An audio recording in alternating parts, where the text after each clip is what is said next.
A very good afternoon, 10th class. This is the last topic of our chapter number 6. So, the topic is artificial kidney. So, as you all are familiar of the kidneys that are present in our body. So, there is a pair of kidney that is present in our body.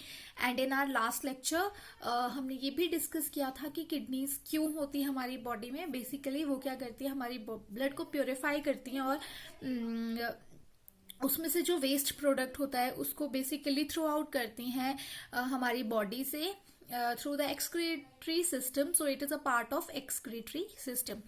So now what is artificial kidney? सो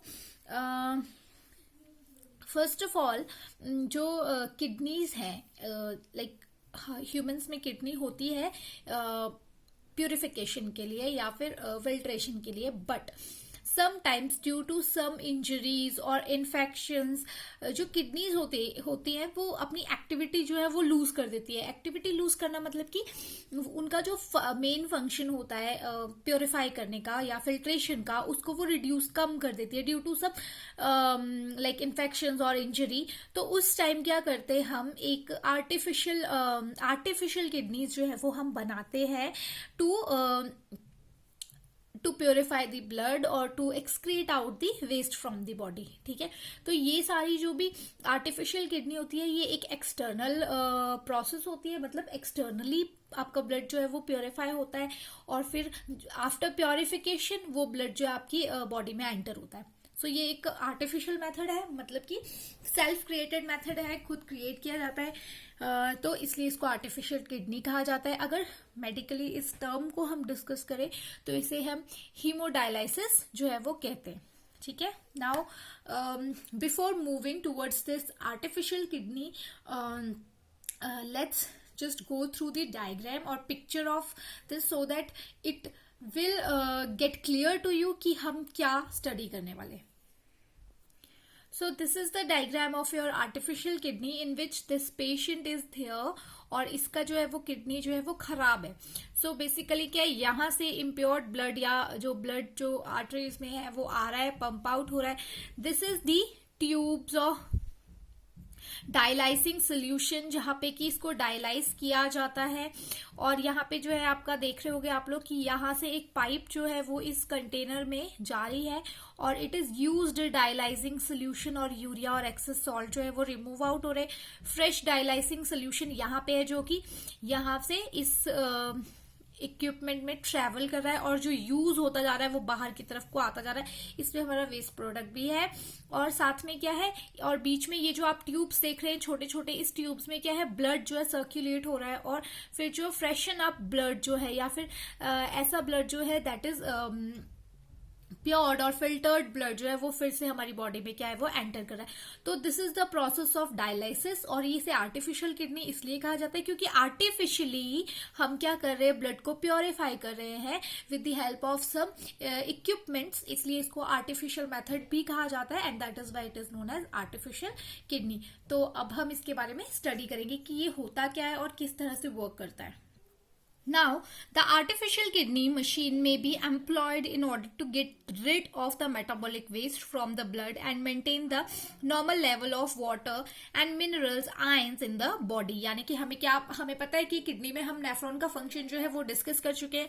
उसमें हमें पता है कि reabsorption होती है. Reabsorption में जो useful ions हैं, ग्लूकोज है, वाटर है, उसे जो नेफ्रॉन्स है वो रीअब्जॉर्ब कर लेते हैं थ्रू नेफ्रॉन्स, मतलब ब्लड वेसल्स उसे रीअब्जॉर्ब कर लेती है और फिर से जो है बॉडी में चली जाती है. तो उसी तरह सेम चीज यहाँ पे होती है कि जितना भी यूजफुल सब्सटेंसेस है, either they are ions, they are minerals, they are water, glucose, amino acids, जो भी है उन सारी चीजों को क्या होता है, रीअब्जॉर्प्शन नहीं होता, बट वो सारी चीजों को छोड़ के बाकी चीजें जो है वो फिल्टर्ड आउट हो जाती हैं और वो जो यूजफुल थिंग्स है वो बॉडी में फिर से वापस मूव इन की जाती हैं. Now the artificial kidney function on the same principle of normal kidney, produces and procedure it known as dialysis. यानी कि जो artificial kidney है वो भी उसी मतलब कि प्रिंसिपल पे काम करती है जिसपे कि नॉर्मल किडनी हमारे काम करती है, दैट इज की फिल्ट्रेशन पे, एब्जॉर्प्शन पे, रीएब्जॉर्प्शन पे, उस पे ही सिमिलरली ये भी उसी पे जो है वो काम करती है। बट द थिंग इज कि ये नेचुरल नहीं है, इसे this is a man made thing, और इसे आर्टिफिशियली फिर हम क्या कर रहे हैं, ब्लड को प्योरीफाई कर रहे हैं।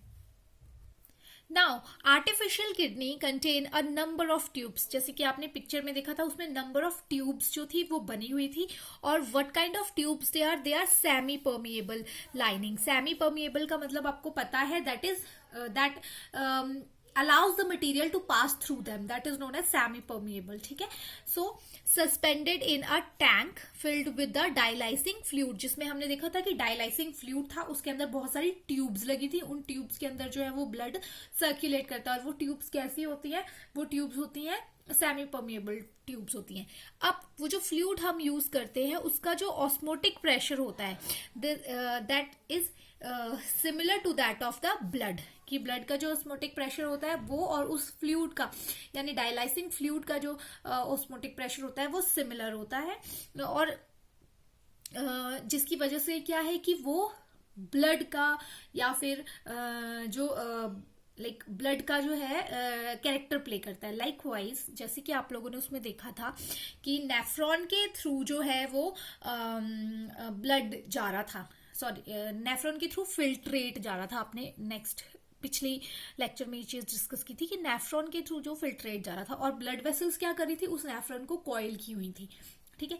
अब ब्लड वेसल्स का क्या काम था कि वो उस फिल्ट्रेट से इंपॉर्टेंट सब्सटेंसेस को रीअब्सॉर्ब कर रही थी, ठीक है। सेम चीज यहाँ पर होती है कि क्या होता है कि जो ब्लड मूव करता रहता है, जो जो फ्लूइड होता है, दैट इज द डायलाइसिंग फ्लूइड जो होता है, वो उसमें से वेस्ट प्रोडक्ट को जो है वो रीअब्सॉर्ब करता रहता है और उसको सेपरेट आउट करता है ब्लड से, ठीक है। इस तरह से जो है डायलाइसिस जो है वो काम करता है। Now the patient blood is pass through these tubes. During this passage, the waste product from the blood pass into the dialysing fluid by diffusion. Since ये चीज मैंने आपको अभी एक्सप्लेन करी कि क्या होता है, पेशेंट की बॉडी के थ्रू जो है ब्लड को उन ट्यूब्स के थ्रू पास ऑन किया जाता है। वो ट्यूब्स किसका काम करती है, वो काम ट्यूब्स काम करती है, नेफ्रॉन का काम करती है, ठीक है। और जो डायलाइसिंग फ्लूइड है वो किसका काम करता है, वो ब्लड वेसल्स का काम करता है। जिस तरह से ब्लड वेसल्स क्या कर रही थी, नेफ्रॉन से यूजफुल सब्सटेंसेस को रीअब्सॉर्ब कर रही थी, उसी तरह से ये डायलाइसिंग फ्लूइड क्या करता है, उन ट्यूब्स में से, वो जो ब्लड फिल्ड ट्यूब्स हैं उसमें से वेस्ट प्रोडक्ट को जो है वो रीअब्सॉर्ब करता है through the process of diffusion. तो ये इस तरह से जो है ये फंक्शन करता है। Now the purified blood is pumped back to the patient body. This is similar to the function of kidney but it is different since there is no reabsorption involved.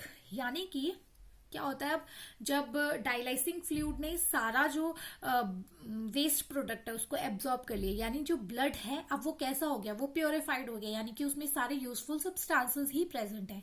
अब वो सारे यूजफुल सब्सटेंसेस जो हैं फिर body में उस blood को, जो प्योरिफाइड ब्लड है या फिल्ट्रेटेड ब्लड है, उसको फिर से हम क्या करते हैं, बॉडी में इंजेक्ट कर देते हैं, ठीक है। बट सिर्फ जो ये आर्टिफिशियल किडनी है वो नेचुरल किडनी से किस तरह से अलग है कि इसमें रीएब्जॉर्प्शन नहीं होता, बार बार एब्जॉर्प्शन नहीं हो रहा है,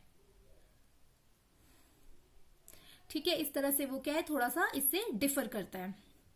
so this is all about the dialysis और आर्टिफिशियल किडनी। हियर हमारा ये जो चैप्टर नंबर 6 है वो खत्म हो गया है। So now let's move towards the questions. Here you have two questions. The first one is what is dialysis and the second question is explain the process of dialysis. इसमें आप diagram भी बनाएंगे. Okay? Thank you.